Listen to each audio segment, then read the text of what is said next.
Estamos de volta agora para falar de Inter e Cruzeiro. Viu como eu facilitei sua vida? Ah, obrigado. Rapaz, aqui Isso é é Polishop, boa. praticidade sempre. Mas enfim, vamos lá. Inter e Cruzeiro. Eu achei que, sei lá, me decepcionou um pouco o Cruzeiro. Foi a primeira derrota do Rogério e tudo mais. Mas sei lá, eu achei o Cruzeiro um pouco improdutivo. Ele teve algumas chancezinhas no começo do jogo e depois foi atropelado. Apesar, tudo bem, foi tudo em lances de velocidade no Internacional, fazendo gol. Ok. Mas o Cruzeiro ficou um pouco sem repertório ali no jogo. Duas coisas, na verdade, me chamaram muito a atenção. A forma como o Cruzeiro entrou, e aí eu falo da escalação do Cruzeiro. Sem centroavante, com o Thiago Neves na frente, o Jadson na lateral direita. Na verdade, ele deixou coisa que até o próprio Thiago Neves reclamou, que foi uma coisa que não... só 3 horas Tava antes do ele, jogo... o Marquinhos Gabriel ali. Só 3 horas antes do jogo eles ficaram sabendo que o time ia jogar assim, então se entende que provavelmente eles não tenham nem treinado essa formação. Me chamou a atenção, você precisando da vitória, você não abrir mão do Fred. Contra o Internacional, que sabe jogar por uma bola. E que sabe jogar por uma Olha aí, bola. outro time, é o melhor futebol do Brasil. E tem 2 zagueiros incríveis.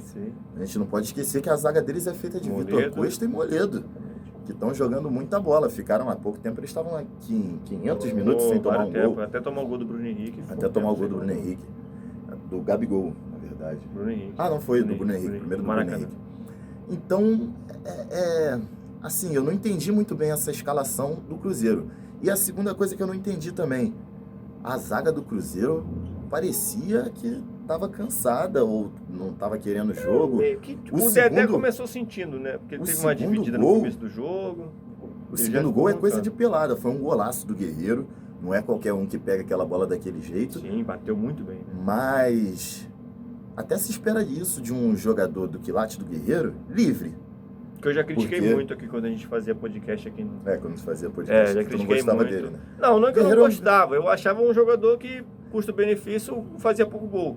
Só que ele no Internacional voltou a ser um cara artilheiro. Não, ele nunca foi tão artilheiro. Eu ia falar, assim, nunca foi, mas você que me cortou.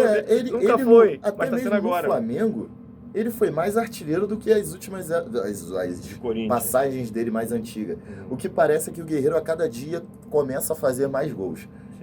Eu acho que o Guerreiro, ele nunca foi, apesar de ser o centroavante, ele nunca foi um cara goleador, ele nunca foi... A primeira vez que ele foi artilheiro foi, se eu não me engano, não lembro se ele foi no Mundial, acho que ele não foi artilheiro no Mundial, mas ele foi artilheiro... Mundial de Clubes, do Corinthians? Não foi. Mas ele foi artilheiro de um carioca pelo Flamengo. Foi a primeira vez que ele foi 2016, artilheiro. 2016. Não, na Bundesliga, pelo Bayern, pelo Hamburgo. Ele nunca foi artilheiro de nada. E aí foi artilheiro da Copa América, de uma Copa América, foi artilheiro da outra Copa América. Foi artilheiro, tá sendo artilheiro da Libertadores agora, se eu não me engano. Tá brigando pela artilharia da Copa do Brasil. Ficou melhor depois de velho, é isso que você quer dizer. Não, até que não, porque... Tecnicamente o cara cresceu. Não, tecnicamente ele sempre foi muito bom jogador. O jeito dele de jogar é muito mais de armar o time. E eu acompanhei isso muito de perto aqui no Flamengo, pois sempre cobria jogos do Flamengo por aqui. Então, ele tem um estilo muito mais de prender bola, armar o jogo, dar opções para o time, do que de fazer gols em si. Mas também quando bem marcado. Ele... A gente viu na Libertadores que sumiu. Sumiu.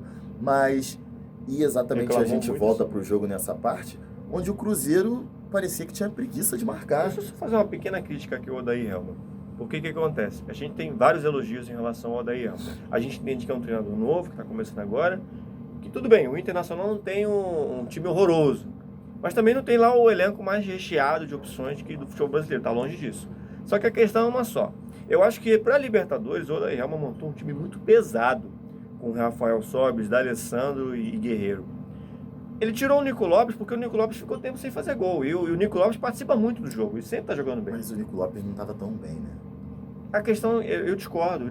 Eu acho que pela Libertadores, pelo menos, o Nico Lopes era um dos melhores do time.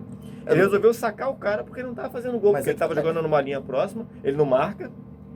Treinador que não gosta de atacante que não marca, amigo, não é treinador. Mas a questão, eu acho que a questão do Nico Lopes é que, assim, na Libertadores ele estava muito bem, eu concordo com você, mas na passagem da Copa América, ele virou outro jogador.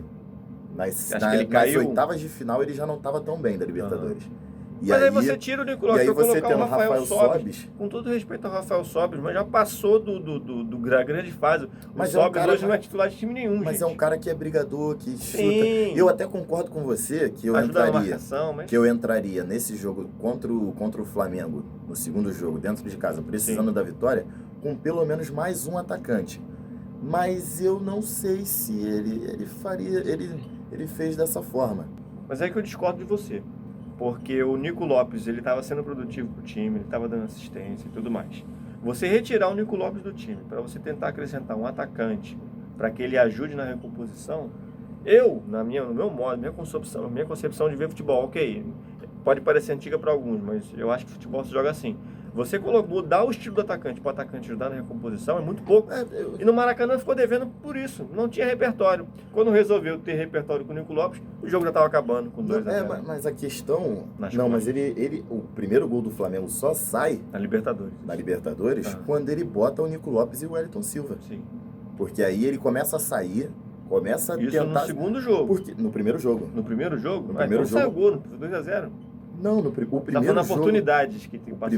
O primeiro gol do Flamengo, no primeiro jogo, sim. Só sai quando resolve, a partir do momento que ele resolve atacar. O Edenilson. Porque assim, você tinha... Não foi o Edenilson que saiu, não. Foi o... Quem foi? Foi o Rafael Sobis e o próprio D'Alessandro. Mas há uma perda de bola no lance do gol do Flamengo. Sim, o Edenilson sai e toma a bola. Exatamente. Porque o que acontece? Aí o Internacional tentou se lançar.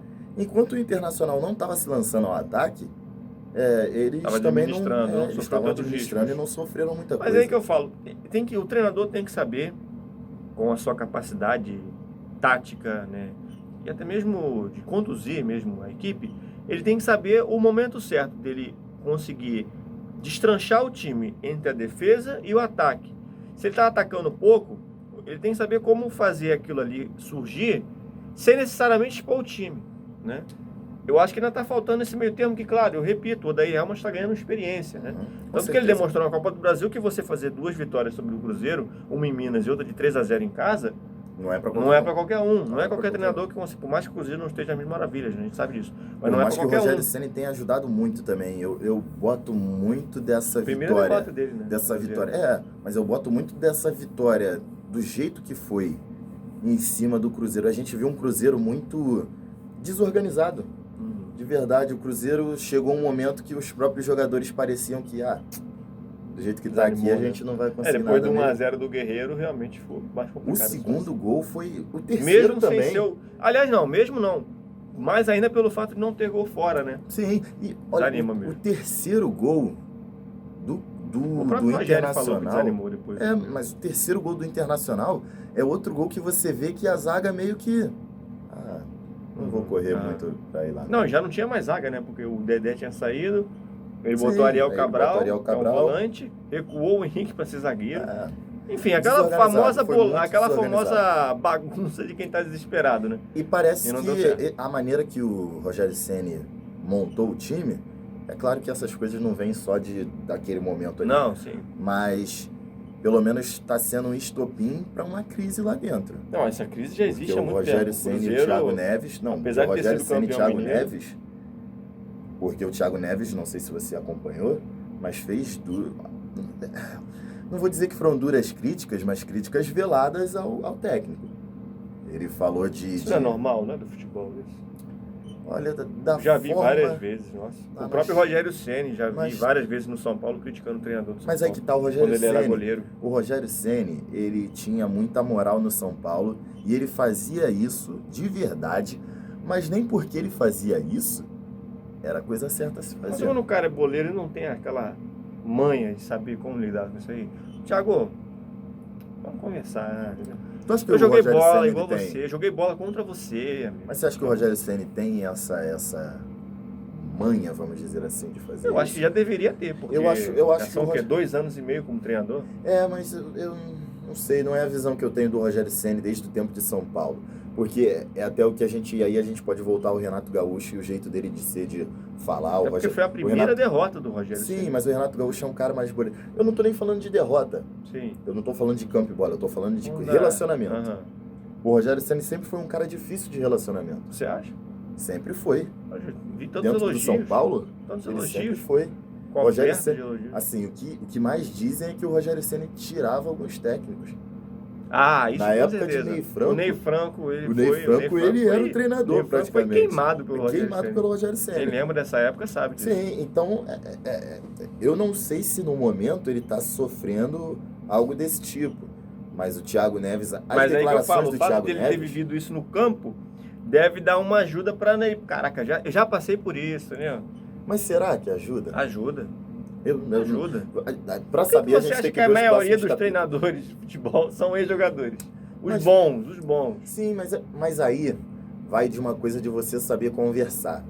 Porque, por exemplo, para mim, o Vanderlei Luxemburgo, que hoje está no Vasco, é um ótimo treinador. Ele é um dos... Para mim, ele treinador. Aí esquece a parte de relacionamento. Para mim, treinador Vanderlei Luxemburgo... Entende como poucos. Ele é, talvez hoje, apesar de falar algumas coisas que eu, de certa forma, discordo dele, contar, sair goleiro, tem certas coisas que eu discordo do Luxemburgo. Aí é pensamento mas isso é inegável de que o Luxemburgo é ele é excelente treinador. Tanto pelo fato de como ele está trabalhando nesse time do Vasco hoje, que só não pode perder a mão, né? Ele saber. Mas aí é que tá. Por que você acha que ele perde a mão? Pelo relacionamento? Pelo relacionamento, é sempre o relacionamento. Ele parece uma pessoa tão legal, né? Uma pessoa que se abraçaria na rua. Mas ele é um cara que... Aí eu vou citar, dessa vez deu certo. Sim. Mas quem foi a primeira pessoa que ele brigou quando ele chegou no Vasco? Max Lopes. Mas ele quem foi? Fazer questão de ter Max Qual Lopes. foi? Ele falava uma coisa, mas ele fazia outra, a gente sabe. Tanto que o Max Lopes foi embora, se ele fizesse questão. Você acha que o Rogério Ceni vai pedir Thiago Neves para ir embora do Cruzeiro? Eu não acho. Tá. Mas o que eu tô dizendo é o relacionamento. Não, o que eu tô falando é... Tem técnicos que são muito bons, que fazem ótimas... Eles sabem mexer com o time como ninguém, sim, mas o relacionamento estraga. A parte relacional dele com o time acaba estragando esse ambiente e essa coisa do time. A sinergia do time. O Mano Menezes passou quantos anos no Cruzeiro? Foram 3 anos, eu acho. 3 anos sem contar o que ele tinha vindo antes. Sim. O Thiago Neves com o Mano Menezes passou mais de 2 anos com ele, não foi? Sim, mais de 2 anos. Começo de 2017 até agora, né? Sim.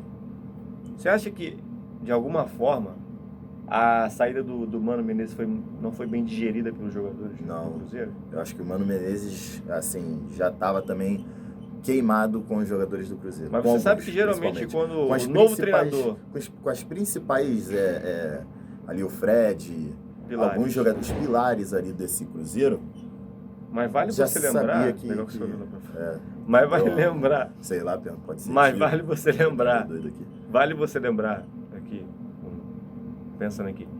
Vale você lembrar que o jogador de futebol... Sim. Quando ele passa muito tempo com um treinador, ele cria uma certa casca com o cara ali. Sim, quando o cara sai e entra um novo no lugar, parece um hecatombe, entendeu? Caramba, eu gostava daquele. O que está acontecendo? O que está acontecendo? Isso aqui, um novo projeto, um novo estilo de jogar no meio da temporada. No final da temporada. Isso foi errado. O discurso do Thiago Neves passa muito por isso. O discurso dele passa muito por isso. O que acontece? O Thiago Neves, ele falou sobre os 5 anos que... a gente já tem 3 a 2 anos jogando dessa maneira. Aqui a gente está na Estácio de Madureira, então passa muita gente aqui. Sim, toda hora tem alguém ali. A gente já está há 2, 3 anos jogando dessa maneira e a gente tem um formato de jogar e, assim, ele não tinha mudado muita coisa, mas aí de um jogo para o outro, numa semifinal, ele quer mudar tudo. Porque há uma quebra de filosofia entre o Mano Menezes e o Rogério Ceni. Há uma quebra de filosofia e isso eu concordo. Mas o que eu estou dizendo acho o Mano mais estrategista, já vamos falar disso. Sim, com certeza. Mas o que eu estou dizendo é você mudar tudo de um jogo para o outro, até tudo do que você estava fazendo. Você mesmo estava montando um time de uma maneira. O Rogério Ceni, ele trouxe mudanças para o Cruzeiro depois da saída do Mano Menezes. Sim. Mudanças que eu acho que até os próprios jogadores devem achar que foram importantes. Até porque a gente viu que houve um crescimento no Cruzeiro. Eu não falo nem do Cruzeiro de 3 anos, porque para mim a passagem do Mano Menezes pelo Cruzeiro é uma passagem boa. Sim. Mas o final, houve um deterioramento no trabalho. Sim. Isso a gente não pode negar. Precisavam de algumas mudanças que o Rogério Ceni fez. Mas aí para esse jogo em especial, ele fez mudanças que ninguém entendeu. Ou você conseguiria falar? Eu acho que o comportamento da escalação, a formação que ele colocou para o jogo, não foi para o jogo certo. Eu acho que aquela escalação ali, não vou dizer que foi muito ousada. Eu acho que ele tentou puxar um pouco os laterais, porque na ideia dele, eu acho que ele tentou puxar um pouco mais os laterais para o ataque, né, com o apoio dos pontas, e essa coisa de deixar esses meios, o Thiago Neves e o Marquinhos Gabriel, um pouco mais avançados, né, de tentar pegar eles, né, chegando de frente para a área e tudo mais, com a técnica dos caras, que é inegável que eles têm. Talvez não fosse para esse jogo e nem para essa desvantagem que ele tinha. Exatamente, você precisa de um cara para meter o gol. O Fred, nesse momento, seria essencial. Sem dúvida. E aí você pega o Thiago Neves, que é outro jogador que voltou a jogar bola, e aí você movimenta ele para uma outra posição, e aí você pega o Jadson, que está jogando bola como volante, e bota ele de lateral direito. Eu sou da tese de que, amigo, você tá pegando um time em setembro, agosto, quase final do ano, cara, não modifica tudo que o outro time fez, entendeu? Tenta manter. Eu sei que você quer colocar o seu trabalho ali, mas assim, é um momento de mudança do Cruzeiro, e o Cruzeiro está vivo ainda, perdeu de 1-0 só, ainda está vivo na Copa do Brasil. Amigo, tenta manter o máximo do que já vinha sendo feito, mesmo que estivesse dando errado. Põe ali um pouquinho do seu estilo, mas de maneira discreta. Não tenta com aquela ideia totalmente... vou fazer o que eu penso que é o certo. Aquela modificação extrema, uma situação que é complicada, que já estava derrotado, tinha que virar. Amigo, tenta ao máximo manter um padrão do jogo que vinha jogando. Porque se você muda muito, não adianta. Num mês você não vai conseguir mudar o time porque o Rogério de maneira esclarecedora. Ele não tentou mudar tudo. Ele mudou realmente em coisas pontuais. Ele mudou mais agora nesse jogo. E nesse jogo ele... Pois é. Descacetou. Ele vai ser muito criticado lá, até porque ele não tem aquela casca, né? Que muitos treinadores têm. Assim como o treinador do Inter, o Odair, estava sendo achincalhado. Nossa, achincalhado. Ele era o pior treinador do mundo até a semana passada. E agora, foi só classificar na Copa do Brasil. Porque ele voltou, pulou com a galera, né? Fez a festa lá, zoou o repórter. Mas, amigo, esse é só futebol, cara. Esse é o futebol. É muito difícil você fazer sempre a análise mais correta para a situação, né? Mas é claro, a gente segue tentando. Com certeza. Esse é o nosso trabalho. Mas enfim, alguma outra coisa que você queria deixar claro em relação ao jogo? Gols do Internacional do Guerreiro, nenhum do Edenilson no segundo tempo. O Edenilson já na correria, só falar do Guerreiro, porque como a gente já falou aqui, partidaça dele, 2 gols. Cara que está crescendo muito com a camisa do Internacional. E que sente falta do Nico Lopes, hein? Reclamaram muito dele não ser... Reclamaram muito de que ele não seria decisivo no jogo da Libertadores, e aí ele foi nesse momento. Sim, E importante, jogo legal para o Internacional. Internacional de volta para a final depois de 10 anos na Copa do Brasil. Falando da final, espero uma final, um jogaço. Com o Atlético nos 2 jogos. Um grande jogo. São 2 times. Tem favorito? Cara, eu não consigo dizer um favorito. Eu acho sinceramente que não tem favorito. São 2 times, era o que eu ia falar até no outro vídeo, quem já viu, que a gente estava falando sobre Atlético Paranaense e Grêmio. Sim. São 2 times que sabem jogar com a bola no pé e também sabem jogar quando são pressionados. É difícil a gente ver isso no Brasil. Eles têm características parecidas, né? Sim, a gente vê, por exemplo, o Grêmio é um time que a gente sabe que gosta de jogar com a bola. O Palmeiras é um time que a gente sabe que gosta de jogar sem a bola. Realmente não sabe, mas daqui a pouco a gente vai falar de Palmeiras. O Flamengo, um time que gosta de jogar com a bola. O Santos é um time que gosta de jogar com a bola. Europeu. É o Flamengo europeu, galera. O Internacional e o Atlético Paranaense são 2 times que a gente vê que eles ficam à vontade jogando de ambas as maneiras. Eles sabem fazer esse tipo de jogo. E isso é uma coisa muito interessante, na minha opinião. Sim. Eu acho que são características legais de assistir o jogo dos 2 times, isso é inegável. Vão ser 2 ótimos jogos. Vão ser bons jogos. Primeiro jogo na casa do Atlético Paranaense. Sim, e o segundo na casa do Internacional, a Arena do Internacional. Exatamente, Beira-Rio. 2 bons jogos sem dúvida nenhuma. Nós vamos dar mais um intervalo comercial. Por favor. Né? Porque a gente tem que faturar, como diria Raul Gil. E daqui a pouco a gente está de volta para falar de Mano Menezes no Palmeiras. Será que foi uma boa opção? Fica aí com os vídeos do canal.